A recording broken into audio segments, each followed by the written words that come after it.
இன்னைக்கு இந்த வீடியோவில் மிக முக்கியமான எச்சரிக்கையான ஒரு ஆன்மீக ஜோதிட தாள்களை தான் இப்போ இந்த வீடியோவில் அதிரடியாக பார்க்க போகிறோம்.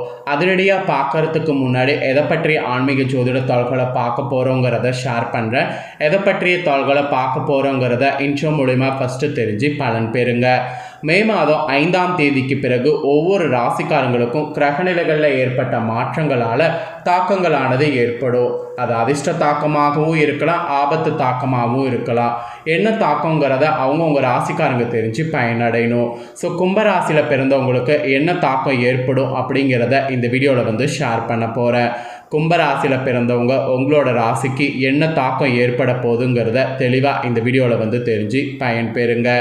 உங்களோட ராசிக்கு என்ன தாக்கம் அப்படிங்கிறத தெரிஞ்சு நீங்கள் பயனடைகிறதுக்கு முன்னாடி ஃபஸ்ட்டு இந்த தாக்கம் ஏற்படுவதற்கு காரணம் என்னென்னா, ஏப்ரல் மாதம் நடந்த ஒரு முக்கியமான கிரகங்கள் மாற்றம்தான். ஏப்ரலில் கடைசியாக 30ஆம் தேதி அன்னைக்கு ஒரு அதிசயமான நாளானது வந்தது. அன்று தான் சித்திரையுடைய 17ஆம் தேதி கிழமை புதன்கிழமை. அன்றைக்கி என்ன அற்புதமான நாளாக வந்ததுன்னா, அக்ஷய திருதியானது வந்தது. அக்ஷய திருதிங்கிறது தங்கம் வாங்குகிற நாள் தானே அப்படின்னு கேட்டிங்கன்னா, ஆமாம், தங்கம் வாங்குகிற நாள் தான். இந்த நாளில் ஏற்பட்ட கிரகங்களுடைய யோகங்கள் காரணமாக தான் ஒவ்வொரு ராசிக்காரங்களுக்கும் தலையெழுத்து மாறும். அதில் கும்ப ராசிக்காரங்களுக்கு என்ன தலையெழுத்து மாறும் அப்படிங்கிறத தான் இந்த வீடியோவில் ஷேர் பண்ண போகிறேன். கும்பராசியில் பிறந்த நேயர்கள் உங்களோட ராசிக்கு என்ன தலையெழுத்து மாறும் அப்படிங்கிறத தெளிவாக இந்த வீடியோவில் தெரிஞ்சுக்குங்க. உங்களோட ராசிக்கு தலையெழுத்து மாறுவதை தெரிஞ்சு அதற்கேற்ப நடந்து பலன் பெறுங்க. அதுக்கு முன்னாடி ஒரு சின்ன விஷயம் சொல்கிறேன். அக்ஷய திருதியில் தங்கம் வாங்கினா தங்கம் சேரும்னு சொல்கிறாங்கல்ல, அது எந்த அளவுக்கு உண்மைங்கிறது தங்கம் வாங்கினவங்களுக்கு தெரியும். ஸோ அக்ஷய திருதி முடிஞ்சாலும் அக்ஷய திருதியோடைய சூத காலம் இந்த ஒரு வார காலகட்டத்தில் இருக்குது.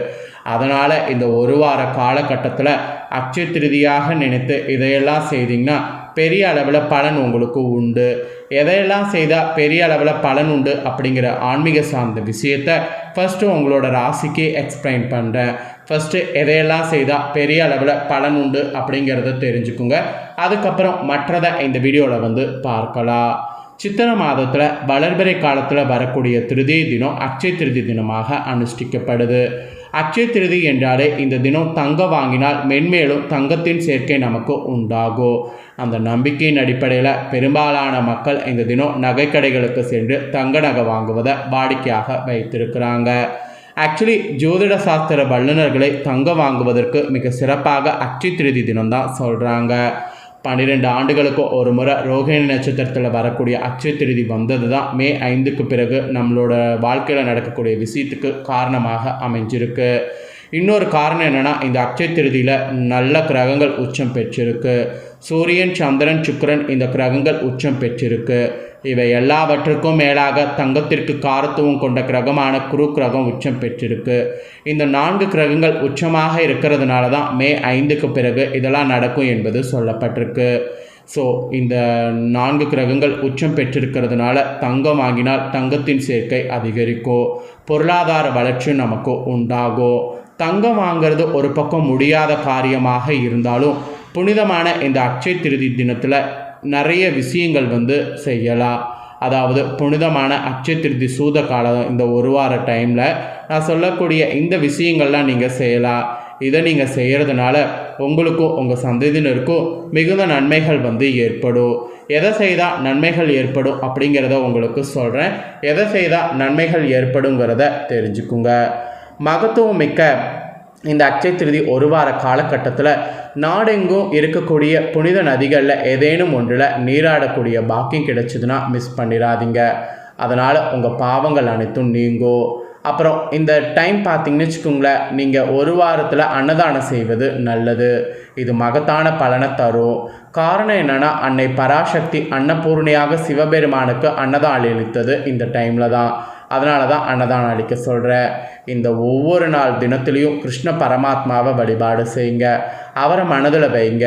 அதனால் நினைத்த காரியங்கள் உங்களுக்கு அனைத்தும் நினைத்த வேகத்திலே நிறைவேறும்.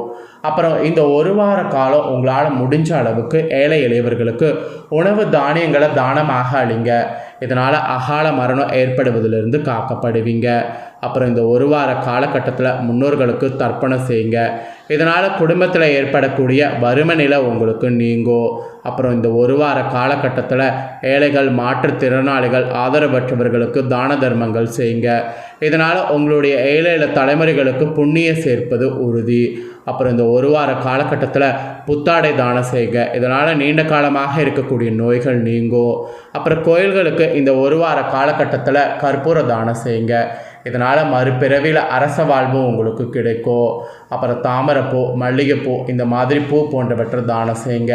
இதனால் மறுபிறவியில் மன்னர்களுடைய குலத்தில் பிறக்கக்கூடிய பாக்கியம் உண்டாகும். அப்புறம் இந்த ஒரு வார காலம் தாளம்பூவை தானம் செய்யுங்க. இதனால் மகாவிஷ்ணுவுடைய பூரணமான அருட்கடாட்சம் உங்களுக்கு கிடைக்கும். அப்புறம் இந்த ஒரு வார காலம் வாசன திரவியங்கள், பாக்கு பழங்கள் போன்றவற்றை தானம் செய்யுங்க. இதனால் வேலையில் இருப்பவர்களுக்கு பதவி உயர்வு கிடைக்கும். அப்புறம் இந்த ஒரு வார காலம் மோர், இளநீர், குடிநீர் போன்றவற்றை தானம் செய்யுங்க. இதனால் உங்களுடைய முன்ஜென்ம பாவங்கள் நீங்கி வாழ்வில் சிறப்பான முன்னேற்றம் காண முடியும். இந்த மாதிரி நான் சொன்னதை எல்லாமே நீங்கள் இந்த ஒரு வார காலகட்டத்தில் தானம் செய்தீங்கன்னா அதிக அளவு நன்மை உங்களுக்கு உண்டாகும். அப்புறம் இந்த ஒரு வார காலகட்டத்தில் உங்களால் சிறிதளவு வெள்ளி பொருட்கள் ஏதாவது வாங்க முடிஞ்சால் வாங்குங்க. அதனால் நவக்கிரகங்களில் சந்திர பகவானுடைய அருள் கிடைக்கும். சரும நோய்கள், மனக்குழப்பம், நிம்மதியின்மை இந்த மாதிரி போன்ற பிரச்சனைகள் இருந்ததுன்னா உங்களுக்கு நீங்கும். ஸோ இந்த ஒரு வார காலகட்டத்தில் அதை ட்ரை பண்ணுங்க. அப்புறம் இதெல்லாம் எதுவுமே உங்களால் செய்ய முடியாது, சிம்பிளாக எனக்கு பரிகாரம் சொல்லு, நான் வேலைக்கு போகிறேன் அப்படின்னிங்கன்னா நீங்கள் ஒன்றும் பிரச்சனை இல்லை. இந்த ஒரு வாரத்தில் ஏதாவது ஒரு நாள் சூஸ் பண்ணி 11 ஏழைகளுக்கு தயிர் சாதத்தை மட்டும் அன்னதானமாக அளிங்க. இதை நீங்கள் ஒன்று செய்தாவே 11 தலைமுறைகள் உணவிற்கு கஷ்டப்படக்கூடிய நிலை ஏற்படாமல் காக்கும். அதனால் இது ஒன்று மாட்டமாவது மறக்காமல் செய்து பலன் பெறுங்க. இதெல்லாம் தாங்க உங்களுக்கு நீங்கள் பண்ண வேண்டிய விஷயங்கள் என்பது ஆன்மீக ரீதியாக குறிப்பிடப்பட்டிருக்கு. இவ்வளோ நேரம் ஆன்மீக ரீதியாக நீங்கள் என்ன செய்யணுங்கிறத பார்த்தோம். இப்போ நெக்ஸ்ட்டு உங்கள் ராசிக்கு என்ன மாதிரியான பலன்கள் ஜோதிட ரீதியாக கிடைக்க போதுங்கிறத சொல்ல போகிறேன். ஜோதிட ரீதியாக என்ன பலன்கள் கிடைக்க போதுங்கிறத இந்த வீடியோவில் கும்பராசிக்காரங்க தெரிஞ்சுக்குங்க. எதையும் சமாளிக்கக்கூடிய வல்லமை பெற்ற கும்பராசி நேயர்களுக்கு இந்த டைம் கிரகநிலைகளை ஆராய்ந்து பார்க்கும் பொழுது தொடக்கத்தில் உங்கள் ராசிநாதன் சனி ராசியிலே சஞ்சரிக்கிறாரு. ஜென்ம சனியின் ஆதிக்கம் நடைபெற்று கொண்டிருக்கு. 2ல் ராகுவும் அஷ்டமத்தில் கேதுவும் இருந்து மே 5க்கு பிறகு நிறைய மனக்குழப்பங்கள் அதிகரிக்கிற மாதிரி இருக்குது. ஸோ மனக்குழப்பம் அதிகரிக்காமல் இருக்க நிறைய விஷயங்கள் யோசித்து பண்ணணும். உழைப்புக்கேற்ற ஊதியம் கிடைக்காது. எந்த செயலையும் நினைத்தவுடன் செய்ய இயலாது.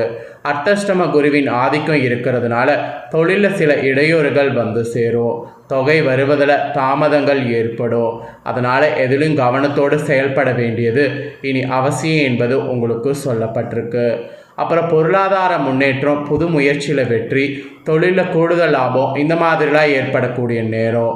சம்பள உயர்வின் காரணமாக புதிய வேலைக்கு விண்ணப்பித்த உங்களுக்கு அது கிடைக்கும். இல்லத்திற்கு தேவையான விலை உயர்ந்த பொருட்கள் வாங்கிறதா இருந்தால் வாங்கலாம். அதுலலாம் உங்களுக்கு எந்த ஒரு பாதிப்பும் ஏற்படாது. இன்ஃபேக்ட் அப்படி நீங்கள் பொருட்கள் வாங்கினீங்கன்னா அதனால் உங்களுக்கு அதிர்ஷ்டம் என்று தான் சொல்லப்பட்டிருக்கு. அப்புறம் பொது வாழ்வில் இருக்கக்கூடிய உங்களுக்கு புதிய பொறுப்புகள் கிடைக்கும். ஸோ கிடைக்கும் போது அந்த பொறுப்பை கரெக்டாக ஏற்று நடங்க. மிகவும் கவனத்தோடு செயல்பட்டிங்கன்னா நல்லது. எதையுமே திட்டமிட்டு செய்வது கண்டிப்பாக பண்ணிங்கன்னா சக்ஸஸ் ஆகும். நண்பர்கள் பகையாக மாறுவாங்க, அதை மட்டும் பார்த்துக்குங்க. சிறிய காரியத்திற்கு கூட அதிக அலைச்சலும் அப்புறம் நிறைய உங்களுக்கு பிரயாணம் செய்கிற மாதிரியும் இருக்கும். அதனால் நீங்கள் கொஞ்சம் சூழ்நிலையை நீங்கள் தான் உங்களுக்கு தகுந்தாழ்வாறு மாற்றிக்கொள்ளணும். மனசஞ்சலமும் உடல் உபதைகளும் தீர மருத்துவ ஆலோசனைகள் மேற்கொள்ளணும். அப்படி மேற்கொண்டிங்கன்னா உங்கள் சூழ்நிலை உங்களுக்கு சாதுவாக உருவாகும். எதிர்பாராத இடமாற்றம் மனக்கவலையை அதிகரிக்க வைக்கும். விரயங்கள் இருந்து விடுபட, வீண் வாக்குவாதங்களிலிருந்து அகல, தடுமாற்றம் ஏற்படாமல் இருக்க நீங்கள் இந்த டைம் ராகுவை தான் நம்பணும். அவரை நம்பி சில பரிகாரங்கள் செய்யணும். அதுதான் உங்களோட ராசிக்கு நல்லது. பிள்ளைகள் வகையில் உங்களுக்கு பெருமளவு நல்ல சம்பளம் சேரும். அவங்களுடைய கல்யாண முயற்சிகள் நீங்கள் மேற்கொண்டிங்கன்னா கைகூடும். பூர்வீக சொத்துக்கள் பிரித்து கொள்வதில் இருந்த தடைகள்லாம் அகலும். மொத்தத்தில் உங்களுக்கு இந்த மாதிரியான பலன்கள் தாங்க கிடைக்க போகுது. உங்களுக்கு கிடைக்கக்கூடிய பலன்கள் என்னங்கிறத தெளிவாக இந்த வீடியோவில் எக்ஸ்பிளைன் பண்ணிட்டேன். எக்ஸ்பிளைன் பண்ண பலனை தெளிவாக இந்த வீடியோவில் உங்களோட ராசிக்கு நீங்கள் தெரிஞ்சிருப்பீங்க. தெரிஞ்சதுக்கேற்ப நடந்து பயன்பெறுங்க. நீங்கள் இதை பார்த்து தெரிஞ்சு பயனடைகிறது போல் உங்கள் ஃப்ரெண்ட்ஸ் ஃபேமிலியில் இருக்கிறவங்களும் பார்த்து தெரிஞ்சு பயனடையணும்னு நினச்சிங்கன்னா வீடியோ லைக் பண்ணி ஷேர் பண்ணுங்கள். வீடியோவை உங்கள் ஃப்ரெண்ட்ஸ் ஃபேமிலியில் இருக்கிறவங்களும் பார்க்கட்டும். அவங்களும் கும்பராசிக்காரங்களாக இருந்தாங்கன்னா இந்த தாள்களை தெரிஞ்சு இதற்கேற்ப நடந்து பலனடையட்டும். நெக்ஸ்ட்டு நம்ம சேனலில் நிறைய வீடியோ போடப்படும். அதை எல்லாத்தையுமே உடனுக்குடனே தெரிந்து கொள்ள மறக்காமல் நம்ம சேனலை சப்ஸ்கிரைப் பண்ணுங்கள். கூட பெல் பண்ண ப்ரெஸ் பண்ணுங்கள். அதை பண்ணிட்டீங்கன்னா நான் போகிற மற்ற அப்படியான எல்லா வீடியோஸும் உடனுக்குடனே தெரிந்து கொள்ளலாம். ஸோ மறக்காமல் சப்ஸ்கிரைப் பண்ணி பெல் பண்ண ப்ரெஸ் பண்ணுங்கள். வேறொரு வீடியோவில் உங்களை சந்திக்கிறேன். நன்றி.